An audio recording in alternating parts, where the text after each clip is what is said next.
Hello, everyone, and welcome to another episode of Show Up with Camron Gran.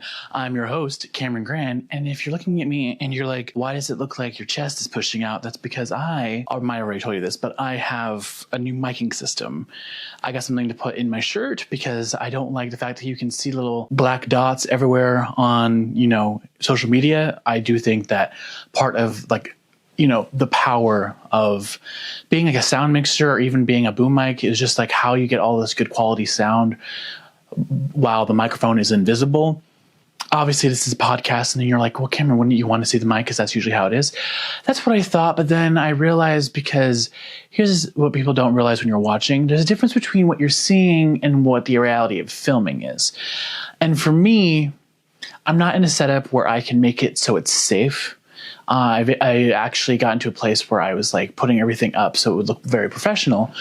But what the cost of looking professional is that it made it into like a death trap to film, which is why I was like, okay, well, let's do something that's an alternative that you'll enjoy, but doesn't make you feel like you're about to like fall off into like the abyss. Today we will be doing more Am I the Jerks? I really hope you guys enjoy these because they give me like a very well needed break sometimes, because mental health, if you've been there, can be exhausting. And so I like these because it gives me a chance to still work on mental health, but give myself a break from trying to teach it.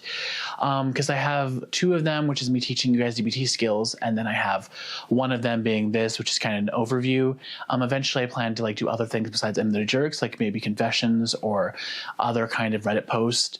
But I really like these because what it is an opportunity for me to like highlight different skills that people who are asking these questions might be able to utilize. Because for me, if you're at the step of asking whether or not you're a jerk or not, usually that means you've developed enough self-awareness to know that, oh, what I'm doing probably isn't what's best for me or my health. What can I do instead that would actually be better for me? For instance, for me, I learned that just turning off my brain and just going with the flow needs to be part of my priorities, because if I don't make it one of my priorities, I'm going to lose all my hair because I have anticipation anxiety, which I thought was only in line when there was conflict involved. But then I realized, no, even when you're doing the positive things, even when you're doing things that aren't even like any kind of thing, they're just the baseline. If you leave opportunity for thinking, then you develop stress because you're constantly thinking about thinking positively or I don't know what it is with my brain. It's like I need a break because sometimes my brain is just so overactive, and that doesn't seem like an issue, except when the fact is that because it's overactive, it keeps me from moving, which seems very counterproductive to me. Like, why are you so active in your brain, but not active in real life? Which is why I'm trying to push myself out of that lane and go into a completely new one. I hope you guys understand that, especially because I've been doing a lot of soul searching. And as a reminder, before we dive into the Am I the Jerk, I am not a therapist. As exhibited by what I just told you, I'm just somebody I hope you think of as a friend who's going along his own journey, trying to figure out like what things to use in my own life. And I share them with you. I usually call them tips, tricks, tools, whatever you want to call them, because really what it is it's a way of changing the way we think to like start ourselves on a better path to what is a more healthy behavior. And I just want you guys to know that you guys can take them or leave them. I'm not going to be upset if you guys decide that what I say is not for you. Think of it more as like a thought exercise. Hear what I'm saying and then take it or leave it, because that's really only you know what will help you in your brain. But what I will say is if you're somebody who doesn't take anything from anybody, maybe the next thing you might want to consider is, what is that? Why do I think I know everything? If I knew everything, I wouldn't be struggling. It's kind of like one of those things. You have to like find a balance of knowing your brain, but making sure you actually know your brain, not what you've been living with for so long. Because I used to think that my brain would operate a certain way and that was the actual way to do it. But then I realized, no, this is what you were conditioned by people to believe, that you had to think this way. And don't think a certain way because people want you to. Think it that way because you want to. With that, I'm going to say that's it. We're going to dive into the first one. I guess I'm starting with an update. I wish sometimes, because I do a lot of homework, but my homework kind of makes it so it's harder for me to like find like follow-ups for you guys, but like there's an update I'm going to read for you first. And I realized as I was doing it now, hopefully I'll catch up eventually, because then through doing all my homework, I was like, oh, I probably should do these updates and attach the original post to them. I don't know if this is one that I did do that, but I know eventually I will be doing that. So with that, let's dive right in. And it says, update. Am I the jerk for giving guardianship of my son to my aunt over my mother after I die of my terminal cancer? Oh, okay. Well, I know why I put this one in here now. I knew that. Okay. I'm pretty sure. So trigger warning. I'm pretty sure this person already passed, but the reason why I put it is because I like the update when I read it. But overall, if you're somebody going through this and you're also wondering this question, if like if the person everybody is telling you to leave your child to is not the person you feel would be the best for them in the long run, do what's best for your child. Do what's best for your own thoughts and your beliefs, because in the case of this person, it's kind of like your only comfort. Like, for instance, I was really close to somebody in high school, and she kind of made me believe in myself and made me believe in the power of art and creativity and dance and just acting and like everything in general. She believed in me, and she like went to bat for me when I know people challenged my casting and challenged me even being part of a certain area of the school. And so she meant so much to me because not only did she believe in me, but she also was willing to fight for me when people like just wanted to throw me out because of my weight. And I always meant a lot to me. But recently, within the last year, depending on what year it is, she was diagnosed with a cancer also, and then she was in hospice, and then she passed away. But somebody close to her asked me to reach out to all these people I hadn't heard from in years, to ask them to give her messages that they could play to help her as she's like going through hospice, so like she went easily. And so a lot of people were very confused and like were freaked out because I had so many messages, because I had my number from high school. So I reached out to teachers, and then they were like, well, it's very unprofessional for a student to be reaching out to me for so long. And then I was like, listen, I'm not reaching out because I want to like go for drinks or be like best friends with you. I'm reaching out because you worked with somebody for years, and they're in hospice and they're going to pass away. And she meant a lot to me, and I think she also meant a lot to you. So I wanted to prepare you for the fact that she's going to pass. So if you have it in you to give her some comfort, send her a message, and I gave them a number to give her that message. But I want to make sure you prepared yourself. That was kind of why I was reaching out to a lot of people, and they hadn't heard from me in a while. And it was because, things happen. I could be bitter about it. I could not be, but I just wanted to make sure that this person who kind of, because there are pivotal people in your life to make you believe in your dreams. And she was one of 3 people. She's actually the first person who told me that like chosen family is everything. Don't let the label make you choose anything, because just because somebody gave birth to you, just because somebody happens to be your aunt or your grandma or something, doesn't mean that they are actually worthy of that title. Because that's what people get lost in, is the fact that they're like, oh, we're blood. I was like, just because you're blood related to somebody, if you treat them like crap and treat them like they don't exist and treat them like they're nothing, when you're in a pickle or when you're struggling, it doesn't give you the right to reach out to them and assume they're going to help you, because you should treat everybody how you want to be treated. And so sometimes if I don't know how to treat people, I will go silent, but I try to withhold my judgment. And so that would be my thing, is hopefully your aunt and your mother, I hope you had a conversation with them before you pass. I'm going to read the update, but I just hope that they got into a place of understanding before you pass, because even if it's hard for them, I hope that the person knew that it wasn't their burden to bear. It was theirs to get through, because all you're doing is looking out for your child, and it's not something personal. And I had to say that a couple times to my mother, because when I started talking to her again, she wanted to jump back into like a mother-son relationship. And I was like, listen, I understand that you want me to jump back into this because that's what the title mother and title son is supposed to mean that we do and are for each other. But we need to go through like different rounds. I can't be 100% that for you. Like we can start off by doing 5%, maybe 10%, and then we'll keep talking. And as long as we keep respecting each other's boundaries and keep like trying to be in each other's lives, and we actually are working on our relationship, eventually we might get back to 100. but I can't just jump back into that because I can't pretend to have a relationship with you. We either have one or we don't, and I'm not going to put something on for other people. It's a reality or it isn't, and that's kind of what I hope with these people is. It's like, if your only concern is you just want to make sure that, well, if you're dying from cancer and you feel like that's already a burden on your child, and you want to, like, because I don't know, this is hard, like, no judgment. It's just like, I feel like that would make you want to, like, give your child to somebody who would decrease that burden, not increase. But I don't know your mother and I don't know your aunt. So let's read this and I'll stop speculating so we actually get some clarity. Update. First off, I'd like to say thanks to everyone who gave their suggestions and well wishes. Unfortunately, I didn't get to read everybody's comments as there are too many, but thanks to everyone anyway. Now on to the update. I gave my mother a few days to calm herself down before speaking to her again. She eventually came around. She recognized that it's not optimal for my son to stay with her and that he would be better with my aunt.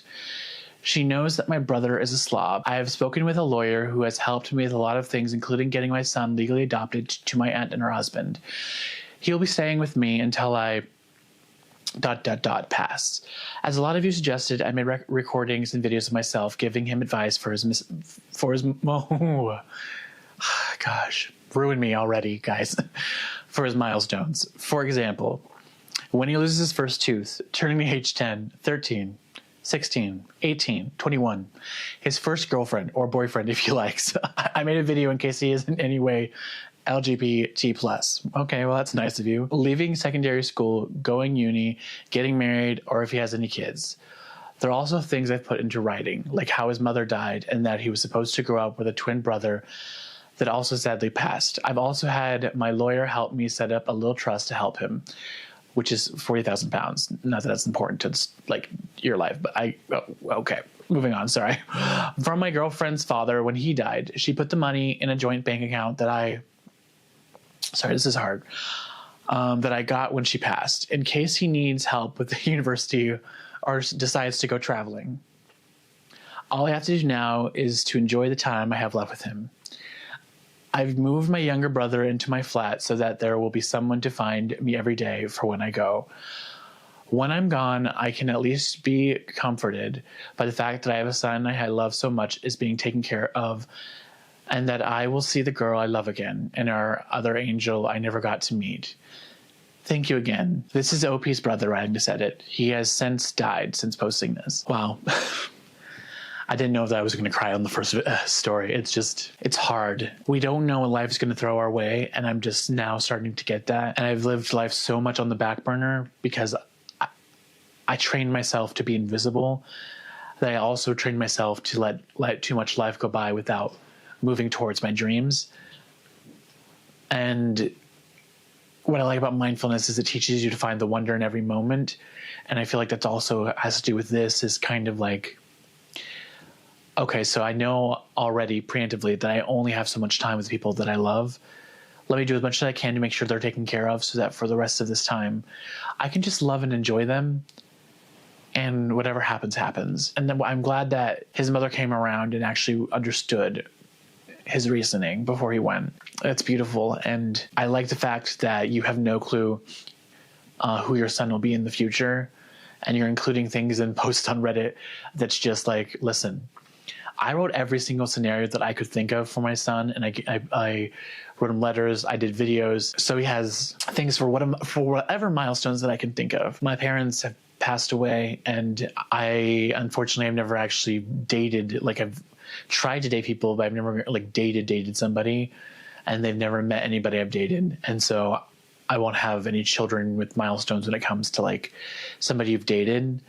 So like, but like if I got a video from them on the subject, one, I'd be like, wow, you guys could tell the future, because neither of them like passed like in a way that they would have had any forethought. But also, I don't know, it's just, I think it's beautiful when these kind of things happen, which is why I like when people post things like this on like social media, because it's like you would have like a window into like something that you wish that you had. So it's like just a small little like vicarious life moment.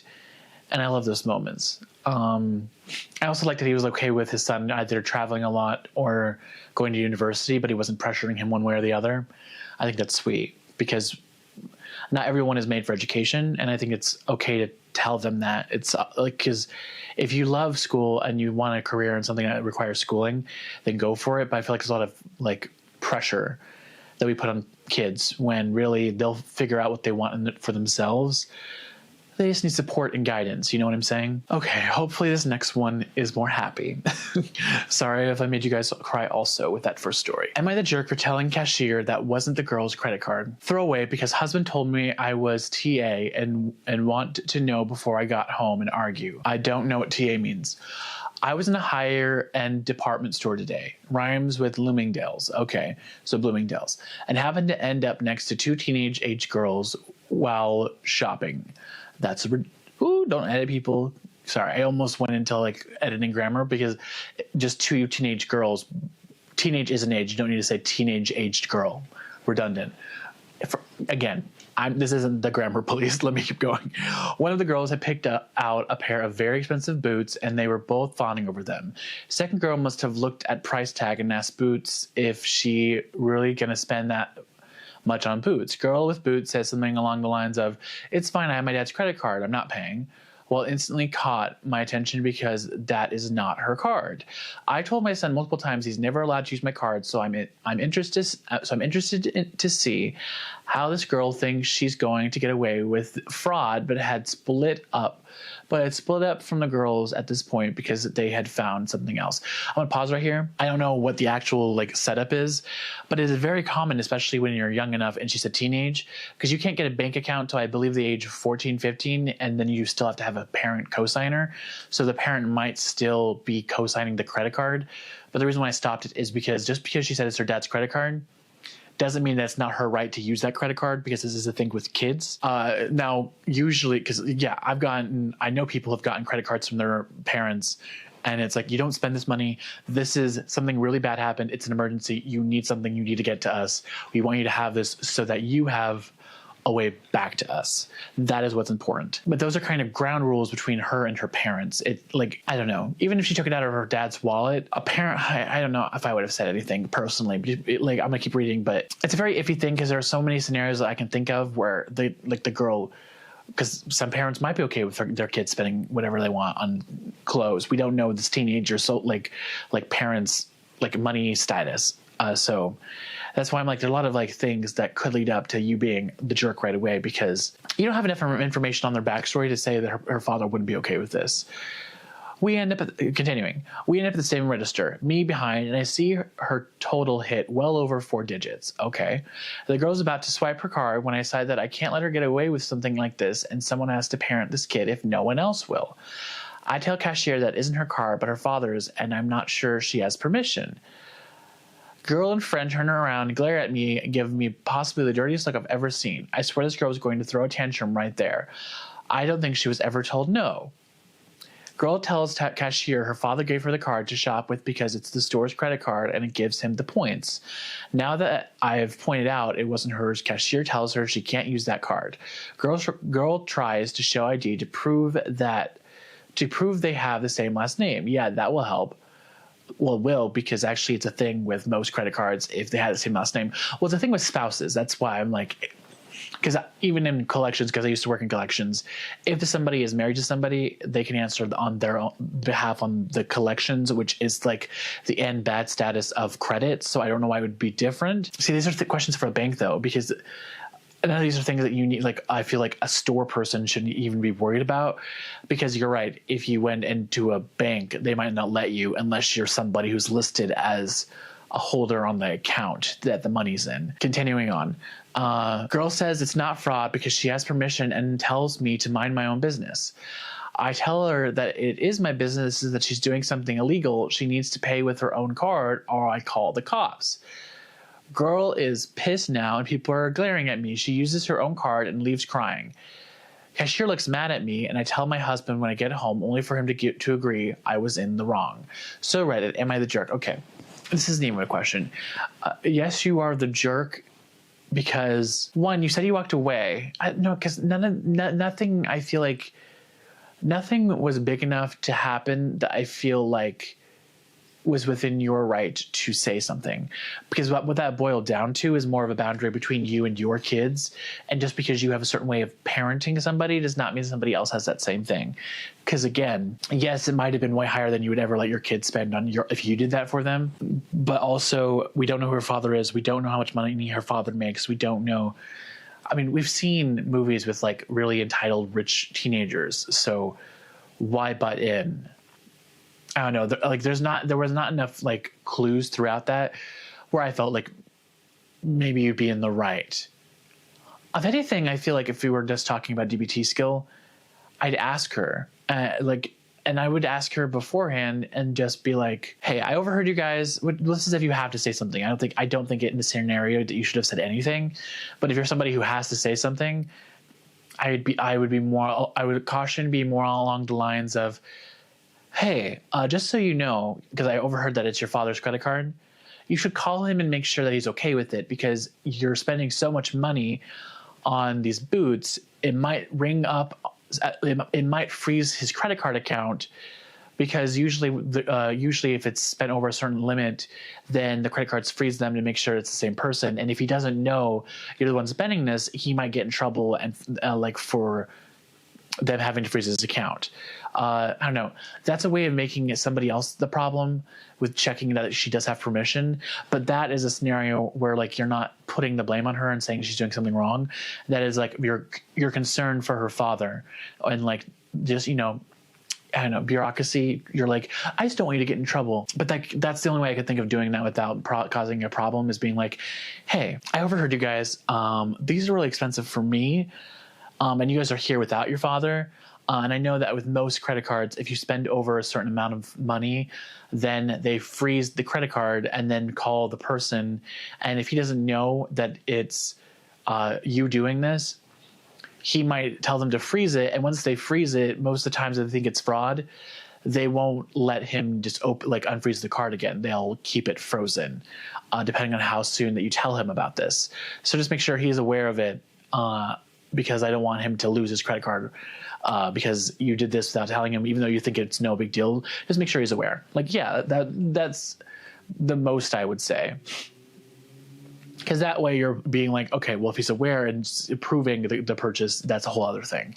But still, overall, I do think you were a jerk with how you did it. And overall, I don't think it's a scenario where you actually have a right to say anything. So even saying something, I still think might make you a jerk.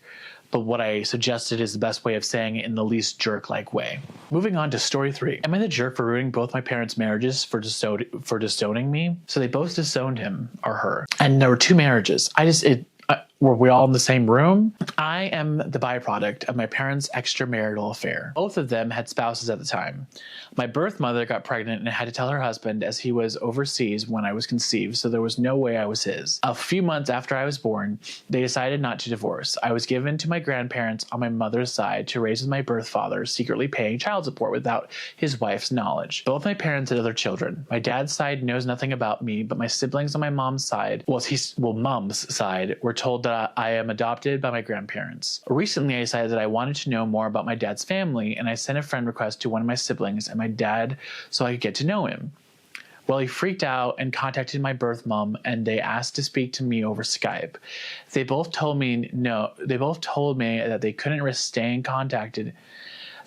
They both told me that they couldn't risk staying in contact with me, and told me that they were going no contact and to please respect it and to move on with my life. Well, I did pretty much the opposite. I contacted my dad's wife and shared screenshots of our conversation and told her everything. She is now divorcing him, while on my mother's side, I told both my siblings, who then went on to tell extended family, including her husband's side, so now they are separated and my siblings hate my mother. Currently, my siblings on both sides' lives have been upturned, and after the satisfaction has worn off, I feel like I unnecessarily hurt them through my parents. Am I the jerk for ruining my parents' marriages? Based on how you wrote this, this feels like a teenager. Just because, well, also, how do I say this? You didn't do this out of nowhere. You were trying to get to contact with them, and then they told you pretty, heartlessly that they wanted nothing to do with you and that they were going no contact, which makes no sense to me, because how does the mom expect to go no contact when you're living with her parents. So I could understand how that would set you off, and at this point, with the way they're talking and no contact, like you telling these other people is just you revealing this thing that they tried to hide. But like, I don't think you're the jerk at all. Like, I don't even know how you would go about doing this correctly, because I could just imagine being in these scenarios and then these things escalating one after the other, and then it gets out of hand before you could stop it. But I don't think you did the wrong thing even in the moment, because if anything, you didn't do anything to your mom's husband because he knew. So really, the only person who was really blindsided was the wife, which seems unfair if all three of the other parties know, except for the last person. So I think that you are not the jerk, because I feel like she had the right to know. And you have the right to know your siblings. And just because your parents want nothing to do with you doesn't mean that they have the right to block you from your siblings. But to be fair, you were technically adopted, and I know close adoptions are a thing. Which is why this is an iffy thing. But because you're seeing your mom's side, I feel like it's not iffy with them. The other side, yeah, you said the thing to his wife, and then you're like, I want to know my siblings.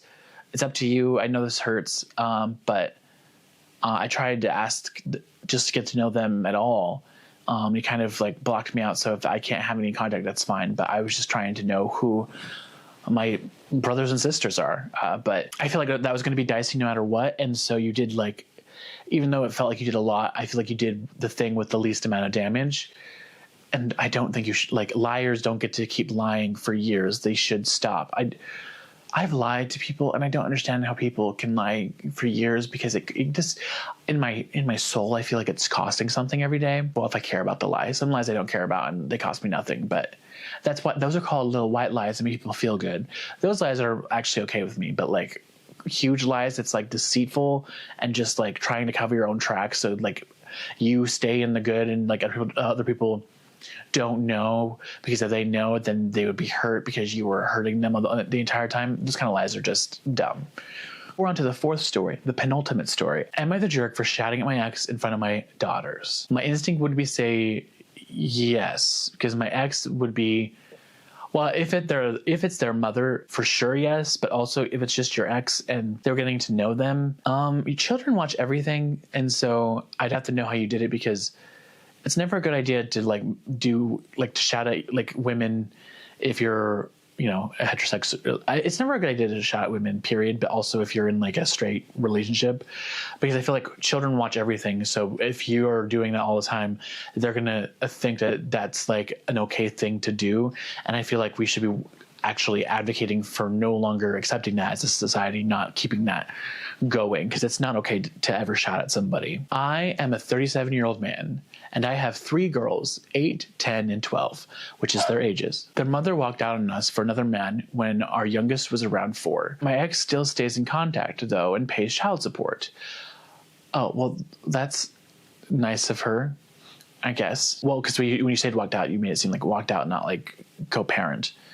Because walked out usually is like when they walk out and then you never hear from them again. And luckily, sometimes you get child support, but sometimes you don't. And it's just like the disappearing parent act, which luckily I never had, but I do have had friends who have. A few weeks ago, while doing laundry, I saw red spots on my oldest's underwear. Okay, so she's starting her period. I asked her if she knew about it, and she cried and told me she tried to call her mom, but my ex didn't call back. She'd been stuffing toilet paper in her underwear, hoping that would work. I explained to her that periods are nothing to be ashamed of, and found some great resources online for us to review together. I took her to the store to pick out brands of feminine products, and she wanted to use. She picked Playtex Sport because she's a gymnast. After we were done, I decided I should do the same thing with my other 2. My 12-year-old volunteered to be part of preparing them, and we made a whole night of it. It was wonderful, and I learned a lot. Oh, this is like so heartwarming and sweet. Okay. I even learned what a menstrual cup is. I have no clue. And I have sisters, and I know too much about this already, and how they benefit the environment. The other day, my ex called back. I'll usually arrange video chat and leave the room so they can have some alone time. And when they're done chatting, I'll come back in to talk boring co-parenting stuff like school, bills, etc. This last time, my ex was furious with me for talking about periods with the girls. She shouted at me that I was sick and perverted. Okay, that makes no sense, because if you're raising girls, you're going to have to teach them about their periods, because unfortunately, just because you walked out doesn't mean a woman who becomes a woman isn't going to have a period. Like, that doesn't cancel that out. Why didn't I call her myself if I knew it was so urgent? I could have called one of my grandma's aunts, but my mom has dementia, while her mom and sisters call me a loser because I teach kindergarten. What the hell are these people? Like, sorry. I'm like, he's a teacher and he teaches children, and so dumb. So I'm not fond of them. My ex told me I was being immature and should have just toughed it out for the girls. This really threw me off, so I shouted back that maybe if she wasn't such a deadbeat and answered her phone once in a while, she could have handled this. I brought up everything that she does that hurts them. She hasn't been a single soccer game, piano recital, or gymnastic meets in 2 years. Every other weekend when they come home from her house, they go straight to their rooms, only to emerge hours later asking me why she loves her new husband more than them. And what did they do to make her leave? My ex responded by saying I should tell them it's not their fault. I couldn't satisfy her. And I screamed, F you. And she just smirked and pointed behind me saying, look at what you did. When I turned around, my 8-year-old and 10-year-old were standing in the doorway crying. It broke my heart. I never shout, so I know I scared them. My 12-year-old stormed in and started screaming at her mom. And while I appreciated her sticking up for me, this is not a battle I want her fighting. My ex hung up before I could fully de-escalate the situation. And let's just say the girls have been given free reign of the ice cream and limitless hours of video games because I feel so bad. I even watched all the Twilight movies with them. So don't say I don't love them, but in this instance, am I the jerk for shouting? I don't think you're the jerk for shouting, because she was already attacking you and she was calling you like things that were not on par. Like, she was calling you names that weren't on par with what happened. And she could have expressed her disappointment on not sharing that with them because she doesn't share anything with them. So it's like, if she hasn't been there in 2 years and she doesn't go to any of the major things that are happening in your daughter's lives, how are you supposed to know that the one thing that she cares about actually experiencing with her children is telling them what, like, their period is? That seems like a very weird thing to all of a sudden be very passionate and angry about. But overall, I don't think you're the jerk for that. And I think that you have the right to, have like your daughter know how to take care of themselves. And I don't think you're the jerk for shouting at their mom because you didn't shout at them while knowing that they were there. And I think that your ex is definitely a jerk, because to smirk at you when she sees her children crying, instead of being like, oh, look, our children are crying, tells you a whole lot about how she actually views those children. Because her winning an ex battle should not be more important than her 2 children that are upset, which I feel like kind of tells you how little they are valued by her and her new husband. If anything, I would just sit them down and ask them how they feel about what happened, if they were okay that you shared that with them, or were they upset because they wanted to actually have their mother explain that to them. I don't think that's going to be what their response is, but hopefully once everything's cooled down, they'll be able to move past it. Also, ouch about Twilight. I love the Twilight films, and you're like, I endured all of Twilight just to make it up with them. I was like, wow, make it sound like you went to war. Dang. It's only max 6 hours of your time. Just 5, maybe 10, but still, it's only a movie series. No need to be so upset. 1, that guy wasn't the jerk. And 2, let's move on to the last story of today's episode. Am I the jerk for deleting my friend's wedding photos in front of them? Depending on how you did it. Obviously, if it's at their wedding and you told them beforehand, I only have 1 SD card. If you want tons of photos, you need to buy a new SD card that has more space than mine. If not, I'll have to choose them as we go, because, well, or you could bring your computer and put it all on your computer and keep going. I don't know, but if you're like, oh, that one's ugly, oh, that one sucks, that kind of deleting at their wedding is uncalled for, and you didn't need to be making comments on their photos. But again, these are my speculations. I like a little prediction-based stuff going on before I dive into something. It makes it a little bit more fun for me. So let me dive in to see whether or not my predictions are correct. I'm not really a photographer. I'm a dog groomer. Okay. I take lots of photos of dogs all day to put on my Facebook and Instagram. It's my thing.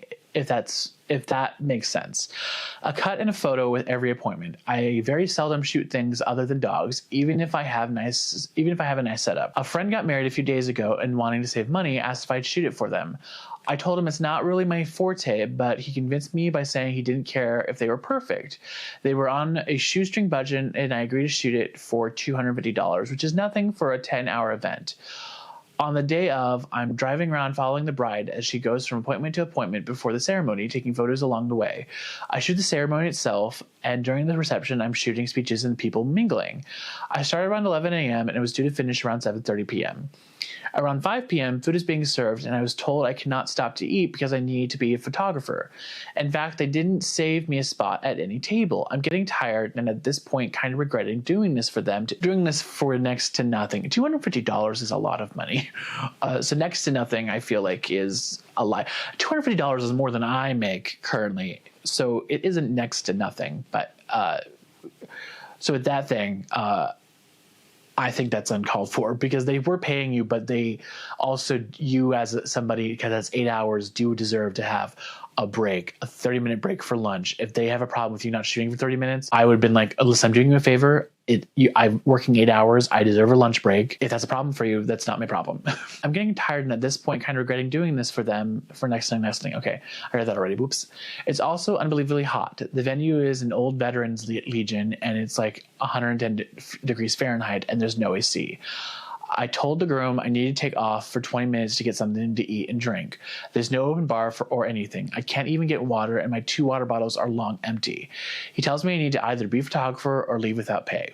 I'm sorry. He said that to you. Okay, keep going. But that irked me because I'm like, a 20-minute break for an 8-hour period. That's literally standard for any job. Well, actually, technically it's 30 minutes to like an hour, but still. With the heat, being hungry, being generally annoyed at the circumstances, I asked if he was sure, and he said yes. So I deleted all the photos I took in front of him and took off saying, I'm not his photographer anymore. If I was to be paid $250, honestly, at this point, I would have paid $250 just for a glass of cold water and somewhere to sit for 5 minutes. Was I the jerk? They went right on their honeymoon, and they've all been off social media. But a lot of people have been posting on their wall asking about photos with 0 responses. In this scenario, 100% you were not the jerk, because what you did was, even if you didn't know them, I would have done the same thing.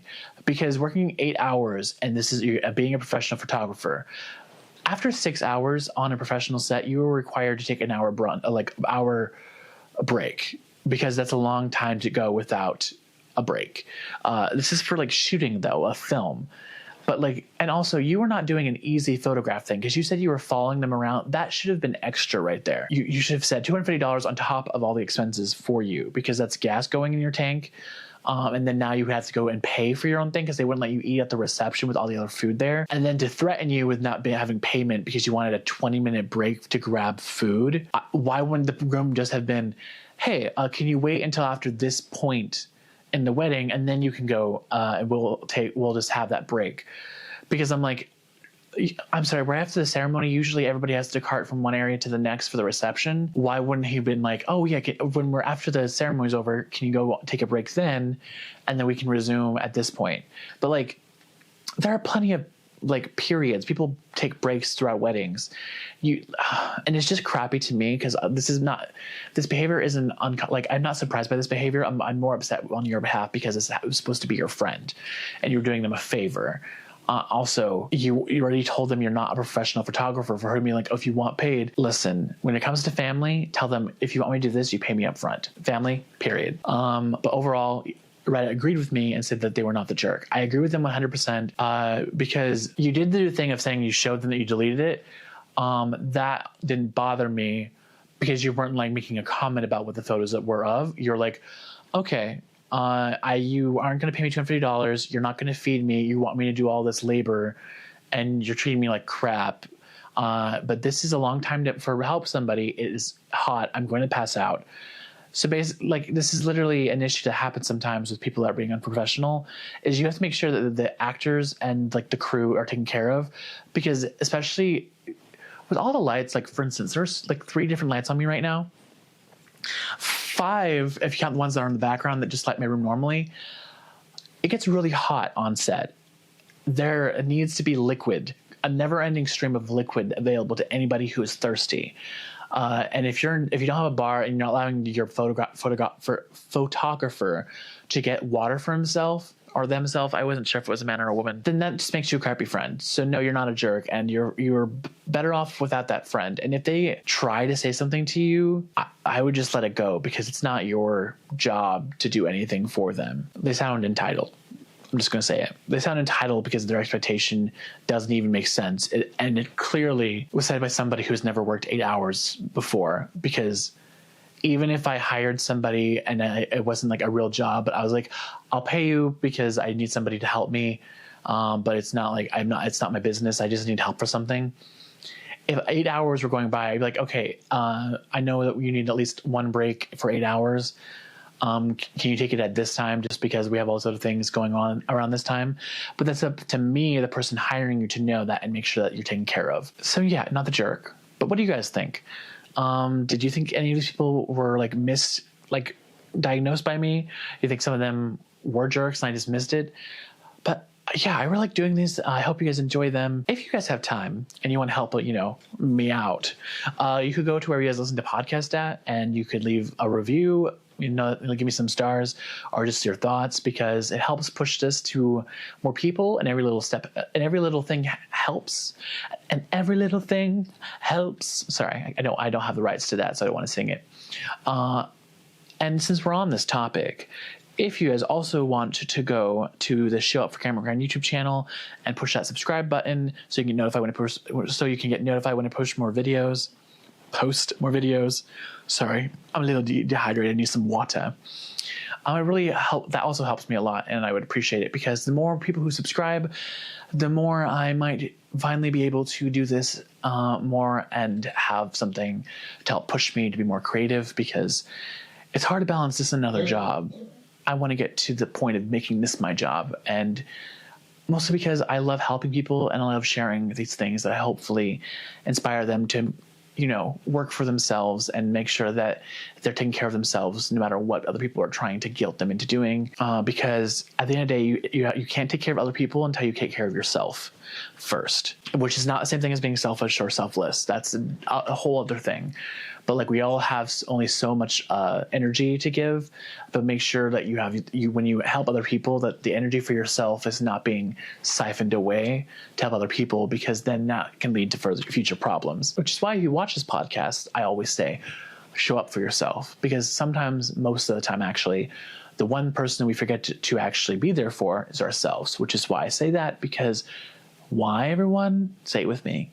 Because you matter. All right, that's it for y'all. Bye.